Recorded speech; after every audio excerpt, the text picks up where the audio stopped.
दादी दादी, आप ये क्या कर रहे हो? ओखली में धान कूट रही हूँ बिटिया।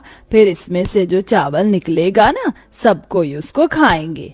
अच्छा दादी, तो मैं भी आपकी मदद करवाती हूँ।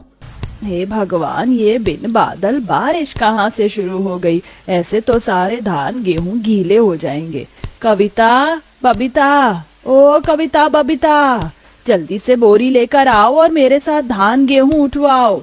दोनों बहनें जल्दी से आकर अनाज बोरी में भरकर घर के अंदर लाती हैं, जहां 7 महीने की गर्भवती बहू सरला खाना बना रही थी। जहां अमीर लोग बेसब्री से बारिश के मौसम का इंतजार करते हैं, तो वहीं गरीब परिवार को बारिश में बहुत परेशानी उठानी पड़ती है। ऐसा ही हाल गंगा प्रसाद के घर का था, जिसमें पत्नी, बहू, बेटी, पोती और वो बाप बेटे भी एक ही छोटे से किराए के कमरे में बड़ी दिक्कत में रहते थे। देखते देखते छत टपकने लगती है। बस यही बाकी रह गया था। पता नहीं ये बरसातें क्यों आती हैं। हम गरीब परिवारों के दरवाजों में कितना पानी बह रहा है छत से। माँ जी, आप चिंता मत कीजिए, मैं अभी पानी निकाल दूंगी। वैसे भी खाना पीना तो बन गया है। नहीं बहू, तू पेट से है। तेरे और तेरे बच्चे के लिए वजन उठाना सुरक्षित नहीं। हाँ सरला भाभी, आप रहने दीजिए, हम दोनों पानी निकाल देंगी। आप पैर ऊपर करके खटिया पर बैठ जाओ। कविता बबीता दोनों बाल्टी बाल्टी करके पानी बाहर फेंकने लगते हैं। हाय राम, घर का पानी निकालने में सारा खाया पिया निकल गया। मुझको तो भूख लग रही है। हाँ बबीता, चल खाते हैं। तभी गंगा प्रसाद केले के पत्ते ले आता है, जिससे दोनों पूजा करती हैं।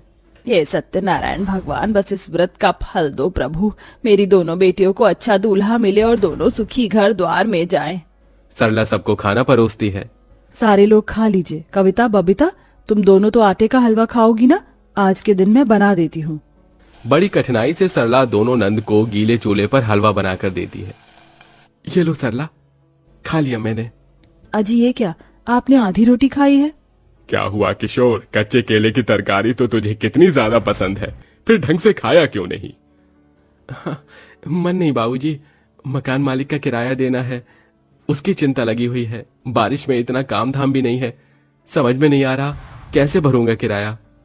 जैसे जितने साल में हमने इस कमरे का किराया भर दिया, उतने में हमारा अपना खुद का घर आ जाता। पिताजी भैया, हम अपना घर क्यों नहीं खरीद लेते? कहाँ से लेंगे बिटिया इस गरीबी में? 2 टाइम की रोटी भी ढंग से नहीं खा पाते, और जमीनों का रेट तो आसमान छू रहा है। 1 गज जमीन भी लाखों की बिक रही है, हमारे बस में तो नहीं है लेना बेटा। क्या हुआ जी, आज कुछ कमाया आपने? नहीं सरला, आज भी बात नहीं बनी कहीं। तो क्या हम सबको आज भी भूखा सोना पड़ेगा? मुझको भूख लगी है। आराध्या को खाने की खातिर तरसता देखकर सरला और उसके गरीब ससुराल वालों की आंखों के आंसू नहीं सूखते। तभी मकान मालिक उन्हें बेघर करने आ जाता है। अरे किशोर, ओ किशोर, चल भाई ला दे पेरा किराया, बहुत दिन हो गए तेरा दुखड़ा सुन सुनकर। अभी पैसों का इंतजाम नहीं हुआ सेठ जी, थोड़ी और मोहलत दे दो। अरे बिल्कुल नहीं, अब 1 दिन नहीं दूंगा। या तो 5,000 किराया निकाल या फिर घर खाली कर। 5,000 किस बात के? मैंने 1,000 रुपए किराया बढ़ा लिया है। मगर ये घर 5,000 के लायक नहीं। ना कोई बर्तन धोने की सुविधा है, ना किचन है, और छत भी कच्ची है। हर साल घर में पानी भर जाता है। ऐसा थोड़ी ना होता है 5,000 वाले किराए का घर, मकान मालिक जी। अरे ओ सरला, मेरे साथ ज्यादा किचकिच मत कर, घर खाली करो मेरा अभी के अभी। निर्दयी मकान मालिक सबको घर से निकाल देता है। इतना भयंकर मौसम पहली बार देखा है। पूरा आसमान काला है, लगता है सृष्टि का अंत आ गया है। हे प्रभु, रोक दो इस प्रलय को। बबीता बुआ, मुझको गोदी में उठा लो, डर लग रहा है बहुत। हाँ, आजा मेरा बच्चा, बुआ के पास आजा। सब लोग जल्दी जल्दी आगे बढ़ो। नहीं, सब लोग रुक जाइए। यहीं देखिए, पानी के चलते आगे का रास्ता भी दिखाई नहीं दे रहा, और घर तो किसी भी कीमत पर हमको बनाना ही होगा। कब तक इस बारिश के कहर में भटकेंगे? लेकिन घर बनाएंगे किस चीज से सरला, हमारे पास कुछ भी नहीं है। तभी बहू का ध्यान एक पार्क पर जाता है, जहाँ बहुत ही हरे भरे केले के पेड़ लगे हुए थे। मिल गया उपाय। हम सब केले के पत्तों से अपना घर बना सकते हैं, क्योंकि ये काफी ज्यादा लंबे और चौड़े हैं। मगर भाभी, सिर्फ पत्तों के सहारे घर थोड़ी ना टिकेगा, लकड़ियाँ भी तो लगेंगी। अरे तो इकट्ठी कर लेंगे, बेठिकाना कब तक रहेंगे। माँ जी, ननद जी, आप तीनों लकड़ी इकट्ठा कीजिए, और किशोर जी आप थोड़ा मिट्टी का इंतजाम कीजिए, जिस पर केले के पत्ते आसानी से चिपक जाएंगे। सब कोई अपनी अपनी हिस्सेदारी निभाते हुए बारिश में भीगते हुए लकड़ी चुन कर लाते हैं।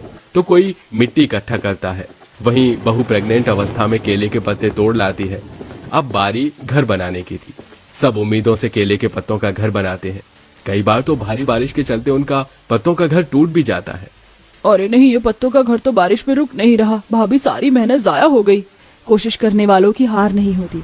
कविता, चलिए सब लोग मेरी मदद कीजिए। लगातार की कोशिशों के बाद गरीब ससुराल वालों का केले के पत्तों का घर बन जाता है। अरे वाह, ये बनाना ट्री वाला घर कितना अच्छा है। अब हमको बरसातों में नहीं रहना पड़ेगा। सब कोई घर के अंदर आ जाता है। तभी जमुना कहती है, अरे बहू, तेरी साड़ी कितनी गीली हो गई, इसमें से तो पानी टपक रहा है। ऐसे तो तुझे और तेरे होने वाले बच्चे को निमोनिया ना हो जाए।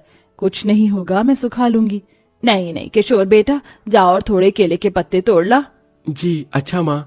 किशोर तुरंत जाकर केले के और पत्ते तोड़ता है। जहाँ वो पेड़ों में कच्चे पक्के केले उगे देखता है। अरे, इसमें तो कितने सारे केले लगे हैं। मैं तोड़ लेता हूँ, वरना तो कोई और तोड़ कर ले जाएगा। केले के पत्ते लेकर किशोर घर लौट आता है। ये लो माँ, मैं केले के पत्ते ले आया और ये कुछ फल भी ले आया हूँ। किसी ने कुछ नहीं खाया, इसे ही मिल बांट कर खा लेते हैं। ये लो सरला, तुम खाओ। अभी खाने की जरूरत तुमको सबसे ज्यादा है। तुम प्रेग्नेंट हो। मेरा मीठा खाने का मन नहीं है। ये पके केले आप लोग खा लीजिए, बाकी इन कच्चे केले का पकौड़ी बनाती हूँ। वैसे भी जब ये बारिश का मौसम हमें दुख तकलीफ और गम देने में कोई कमी नहीं करता, तो हम खुश होने में, खाने पीने में क्यों करें। बहू रोड में से ईंट उठा लाती है और चूल्हा बनाकर सबके लिए केले के पकौड़े बनाती है। तो वहीं जमुना केले के पत्तों की सुंदर सी साड़ी सिलती है।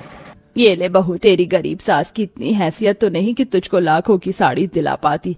ये पत्तों की साड़ी सावन का उपहार समझकर रख ले। सास का प्यार देखकर बहू की आंखों में आंसू आ जाते हैं। वो दिल की गहराइयों से धन्यवाद देती है। बहुत बहुत धन्यवाद माँ जी, ये उपहार मेरे लिए सबसे कीमती है। अच्छा, आइए सब लोग पकौड़े खाइए। अरे वाह भाभी, मुझे तो पता ही नहीं था केले के पकौड़े इतने टेस्टी बनते हैं। मजा आ गया, अब जाकर पेट में घुस गया। भाभी, एक पकौड़ा और दीजिए ना, बहुत अच्छे लगे मुझे। हाँ हाँ, ये लो कविता, खाओ। पूरा ससुराल लगभग 2 दिन रात रास्तों में भटकने के बाद उस दिन अपने केले के पत्तों के घर में चैन सुकून से सोता है। अगले दिन सवेरा होते मौसम खुल जाता है। अरे, मौसम ठीक हो गया। मैं कहीं काम धंधे की खोज में निकलता हूँ। जाओ जी, भगवान की दया कृपा से आज आपको काम मिल जाएगा।